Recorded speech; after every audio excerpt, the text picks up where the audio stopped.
Hey guys, Tate Beefs here. Today I'm going to give you a gameplay video of the Sword of Crota. This is my first time playing through this section. I saw that sword floating there and I thought something cool is probably going to happen here. So I just started recording. I've been on the forums a lot, or actually last night after playing, and there is a lot of people who absolutely loved this part of the game. And I was one of them, so I was lucky enough to catch it on this gameplay video. So like I said, this is my first time playing through. That is your normal R2 attack, turns to slash to the ground, has a slight area effect to it. Pretty much kills everything in one hit though. The sword does in general. And so at this point we're going to fight acolytes and thralls, and then there's going to be 3 princes, which have the knight bodies, basically, if you know what a knight is. Let's see here. I think one is going to come up. But like I said, this is my first video with Share Factory. Also my first gameplay video of Destiny I'm putting up. Except my character dancing. I threw that up on Facebook. But nobody wants to see that. This is what they want to see. Stuff dying, sword slashing, hunters killing. So yeah, as you can see, the knights hit very hard. And when you first pick up the sword, your Peter Dinklage robot warns you to be careful that it's a sword of darkness or a dark sword. Not sure exactly how he explains that. But I don't know if you noticed the knight glowing a little bit earlier. I know it definitely comes up here a little bit more later on. So like I said, I'm a hunter. I've got my double jump, and your melee attack actually becomes a dash, and that's very helpful for you to move around the map and dodge attacks. And your main attack, your R2, where you slam on the ground, you can do that from up in the air and you kind of smash down on the ground. But this is what I was talking about. He starts glowing red, and I don't know if it's because the sword's evil and it's actually empowering him or something. But if you attack the prince more than a couple times, he starts to glow red, which I believe is like in a rage or increases his damage. So you definitely cannot stand there and trade blows with him.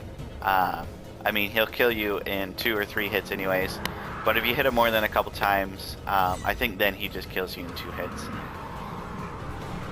Like I said, a lot of chasing. This was my first time playing the section, if I didn't say that already, and I didn't die, so I was pretty impressed with myself, but I am kind of floundering around.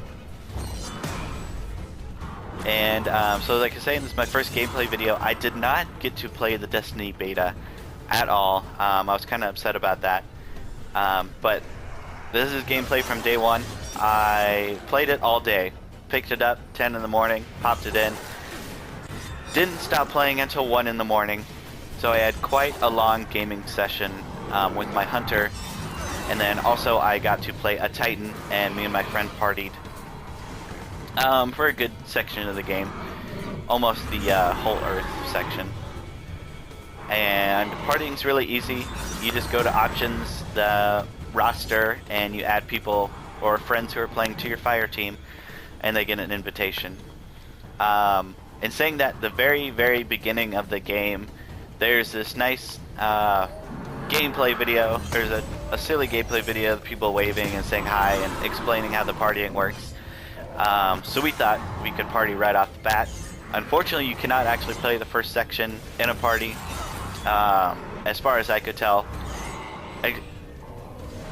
Since we were both new characters, if somebody had already played that section, and then you invited them to join your fire team, I think maybe there is the possibility of them joining you for the intro. We unfortunately both had new characters, so that wasn't happening for us. But still, since we were in voice chat, it was like we were playing together anyways, because we were in the same section of the game. So here, still fighting the princes, the knight model. And your melee attack, your R1, if you're on PS4, you can kind of do, like I just did there, you can try to kind of do a triple strike combo, which is pretty cool, but I didn't realize right away. So it's definitely helpful for finishing the prince off, like I just did with it, or, you know, fighting these thralls, since they're in large groups. But so far, my day one with Destiny is amazing. I really, really enjoyed the game. I'm super excited that the next generation of consoles finally have a game like this. The launch was flawless. I'm sure tons and tons of people are playing this game. Like I said, I was online for like 14 hours. You know, obviously I didn't play 14 hours straight.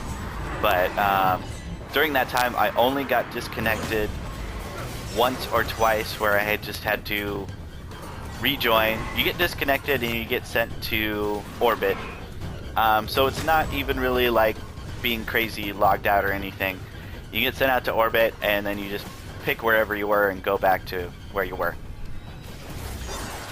Like I said, Watch Dogs, the last major launch, that was terrible. After the first day of Watch Dogs, I could not play the game anymore due to a game-breaking bug, which thousands and thousands of people suffered from, but they didn't do anything about. So I was very impressed with this launch. Haven't ran into any bugs at all myself, but like I said, that Watchdog bug was the second day, so hopefully today while I'm playing nothing crazy happens. But yeah, Sword of Crota. This section was awesome because it broke into third person and a slash fest, but I'll shut up now, let you watch the rest of the video if that's what you're here to do. But yeah, really loving Destiny, and I hope